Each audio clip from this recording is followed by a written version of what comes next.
तो जैसा कि आप जानते हैं कि हिमाचल प्रदेश की राज्यसभा सीट पर जिस पर चुनाव हुआ है उसमें कांग्रेस की हार हो गई है, भारतीय जनता पार्टी की जीत हो गई है। अब ऐसे में कांग्रेस जिसकी जीत बिल्कुल तय मानी जा रही थी, सीएम सुक्खू दोपहर तक ये दावा कर रहे थे कि भाई हमारे पास तो 40 विधायक हैं, बहुत आराम से हमारी जीत हो जाएगी और आप बस जीत की तैयारी कीजिए। उनके जो कांग्रेस के उम्मीदवार थे अभिषेक मनु सिंघवी, वो भी जीत को लेकर आश्वस्त थे, बता रहे थे, बाकायदा प्रेस कॉन्फ्रेंस में उन्होंने बताया कि सुबह भी सब खुश थे, सभी विधायकों ने हमारे साथ बैठकर नाश्ता भी किया था, सब बढ़िया था। आखिर में उन्हीं विधायकों ने खेल कर दिया जिन्होंने हमारे साथ नाश्ता किया था। खैर वो बात की बात है। पहली बात यह है कि भाई जीत कर भी कांग्रेस हार कैसे गई, खेल कहां पर हुआ, वो पर्ची वाला सिस्टम क्या है, पर्ची वाला खेल क्या है, तो मैं आपको सारा खेल समझाता हूं। दरअसल ये जो चुनाव हुआ, ये जो विधानसभा सीटें हैं ना 68 आपको दिख रही, ये सारा खेल इसी का था। पहले क्या था, हिमाचल की जो 68 विधानसभा सीटें यानी कि 68 विधायक थे जिनको वोटिंग करनी थी, जिसमें से जीत के लिए अगर किसी एक उम्मीदवार को, अब जैसे हर्ष साहब हैं भारतीय जनता पार्टी के उम्मीदवार, उनको अगर 35 वोट मिल जाते तो वो जीत जाते, अभिषेक मनु सिंघवी को 35 वोट मिल जाते तो वो जीत जाते। जीत के लिए 35 वोटों की जरूरत थी। अब कांग्रेस के पास 40 थे तो उन्होंने सोचा भाई हमारी जीत तो तय है, 40 वोट कर देंगे, हमारा खेल हो जाएगा। लेकिन ये हो गए -6 क्योंकि कांग्रेस के 6 विधायकों ने क्रॉस वोट कर दिया, भारतीय जनता पार्टी के कैंडिडेट को वोट कर दिया है, कांग्रेस के विधायक बीजेपी वाले भाई साहब को वोट कर दिया। तो ये 40 -6 यानी कि 34, यानी कि कांग्रेस के उम्मीदवार को अभिषेक मनु सिंघवी को मिले 34 वोट। अब इधर आते हैं, भारतीय जनता पार्टी के 25 ही विधायक थे। बड़ा खेल ये है, बड़ी तस्वीर ये है कि 40 विधायक कांग्रेस के पास, 25 विधायक भाजपा के पास। जीतना किसको चाहिए था? 40 वाले को। जीता कौन? 25 वाला। यही तो खेल है। ये कैसे? अब 25 विधायक भाजपा के +6 क्योंकि इनको 6 कांग्रेस वालों ने वोट कर दिया। कितने हो गए? 25 और 6 31।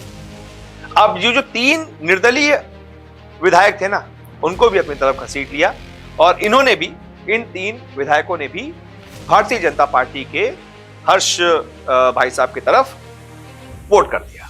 तो कितने हो गए? 25 6 31 और 3 34, यानी कि मामला हो गया टाई, 34-34। अब दोनों को 34-34 वोट। अब क्या करें? तो भाई जो लॉ है, जो कानून है, वो ये कहता है कि अगर राज्यसभा का चुनाव किसी तरीके से टाई हो जाता है तो फिर लॉटरी सिस्टम होता है, पर्ची निकाली जाती है। दोनों उम्मीदवारों के सामने इलेक्शन कमीशन का एक ऑफिसर लकी ड्रॉ निकालता है। लेकिन राज्यसभा में क्या खेल है कि जिसकी पर्ची निकली वो हार गया और जिसकी पर्ची बक्से में अंदर रह गई वो जीत गया। तो अभिषेक मनु सिंघवी की किस्मत थोड़ी खराब थी, पर्ची उनकी निकल आई।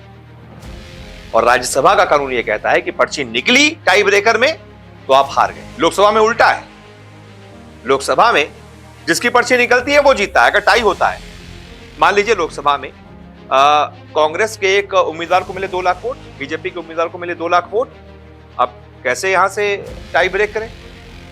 तो जो भी इलेक्शन कमीशन का ऑफिसर होता है दोनों के सामने पर्ची निकालता है, जिसकी पर्ची निकल आई वो जीत जाता है। लेकिन राज्यसभा में उल्टा है, जिसकी पर्ची निकली वो हार जाता है, जिसकी पर्ची बची रह गई बॉक्स में वो जीत जाता है। तो भारतीय जनता पार्टी के उम्मीदवार की जो पर्ची थी वो बची रह गई, अभिषेक मनु सिंघवी की निकल आई, वो हार गए। उन्होंने हार को बाकायदा स्वीकार भी किया, प्रेस कॉन्फ्रेंस में बताया बाकायदा उन्होंने कि लॉटरी सिस्टम से मेरी हार हो गई है। और हालांकि वो बहुत परेशान भी थे कि बताइए 9 वो लोग जिन्होंने हमारे साथ ही खेल कर दिया, अब क्या ही बताएं। हालांकि बहुत सारी चीजें उन्होंने बोली हैं और परेशान थे कि तय जीत कैसे हार में बदलती है। उन्होंने अपने आंखों के सामने देख लिया। 24 घंटे पहले तक क्लियर मेजॉरिटी थी, क्लियर जीत थी अभिषेक मनु सिंघवी की, कांग्रेस क्लियर जीत रही थी, जीती हुई। इसीलिए मैंने शुरुआत में बोला जीत कर भी हार गई कांग्रेस, जीती हुई थी। और कैसे हार गई? ऐसे हार गई, एक पर्ची ने खेल कर दिया। खैर अपनी अपनी किस्मत, देखते हैं आगे क्या होता है। और क्या बीजेपी ने बेईमानी की? बेईमानी वाला शब्द इसलिए इस्तेमाल किया गया है, बताइए।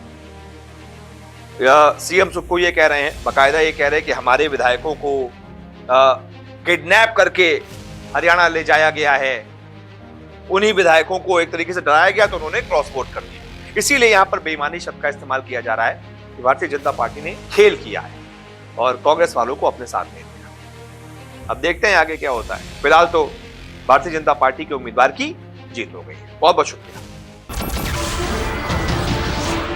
नमस्कार, मैं हूं मानक गुप्ता। अगर आपको हमारा ये वीडियो पसंद आया हो तो इसे लाइक और शेयर जरूर करें और हां, हमें सब्सक्राइब और फॉलो करना ना भूलें ताकि आप देश और दुनिया की कोई खबर मिस ना करें। तो जुड़े रहिए हमारे साथ और देखते रहिए News 24।